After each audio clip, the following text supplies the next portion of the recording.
ঐ ক'ত যাওঁ? পিছফালৰ পৰা কোনোবাই মাতা দেখি মুখখন চুৰণিখনেৰে ভালকৈ ঢাকি ল'লে। তাই যে একো শুনাই নাই। দৌৰাদৌৰিকৈ ফুলৰ বুকেটো লৈ পইচা দিব লওঁতেই পিঠিত হাত এখনে তাইক চুই সুধিলে, ক'ত যাওঁ? তাই ভয়ত উচপ খাই উঠিল। নাই এনেই। ৰাখীয়ে এটা হাঁহি মাৰি এনেই মানে বিয়াৰ আগদিনা ৰাতিপুৱাই পুৱাই মুখ লুকুৱাই হাতত ফুল লৈ এনেই মানে। তাই যেন কিবা বেলেগ ধৰণৰ হাঁহি এটা মাৰিলে।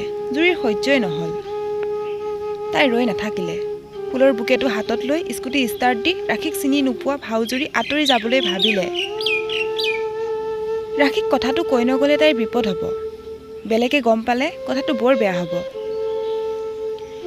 আকৌ স্কুটিৰ পৰা তাই নামি আহি ৰাখীক ক'লে, চা ৰাখী, তই মোৰ ভাল বান্ধৱী। মোক ইয়াত দেখিছোঁ বুলি ঘৰত গৈ কাৰোকো নকবি। এনেই ঘৰত আলহীয়ে হুলস্থুল হৈ আছে। কোনোবাই এনেকৈ বিয়াৰ আগদিনা অকলে ওলাই অহা গম পালে বহুত হুলস্থুল কৰিব। প্লিজ কাৰোকো নকবি। তই ক'ত যাওঁনো? কথা কাৰোকো নকওঁ দে। ক'ত যাওঁ সেইটোতো ক মোক। ৰাখীয়ে উত্তৰলৈ বাট চাই থাকিল। জুৰি অলপ পৰ ৰৈ নিৰুপায়ভাৱে ক'লে, আহ তই মোৰ লগতে আহ। দুয়োজনী আগুৱাই গ'ল। অলপ পৰ পাছত স্কুটিখন ৰ'ল। জুৰি নিঃশব্দ হৈ আগবাঢ়ি গ'ল শান্ত মুখখন লৈ। চকু জুৰিও চকুপাতিৰে ভৰি আছিল। ৰাখীয়ে লক্ষ্য কৰিলে। এটা কবৰৰ ওচৰত জুৰি আঁঠু কাঢ়ি ৰ'ল। ৰাখীৰো চকু চলচলীয়া হ'ব ধৰিলে। তাই নিজকে দোষী যেন অনুভৱ কৰিলে। তাই বুজি পালে সেইটো নিবিড়ৰ কবৰ। কাৰো মাত নাই।